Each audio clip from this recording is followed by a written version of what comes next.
তানভীর বলো তো, দাঁতের রং কেমন? সাদা। বেগুনের রং কেমন? বেগুনি। কাঁচা আমের রং কেমন? সবুজ। কমলা লেবুর রং কেমন? কমলা। পাকা কলার রং কেমন? হলুদ। কয়লার রং কিরকম? কালো। আকাশের রং কেমন? নীল। দমকলের রং কেমন? দমকুলে। দমকল। লাল। লাল। বেশ। ওগুলো তো পুরো হয়নি।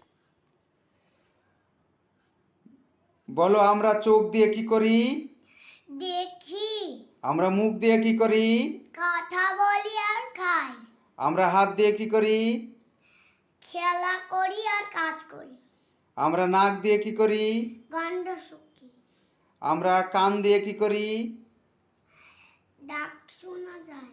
আমরা পা দিয়ে কি করি? হাঁটা চলা করি আর দাঁড়িয়ে থাকি।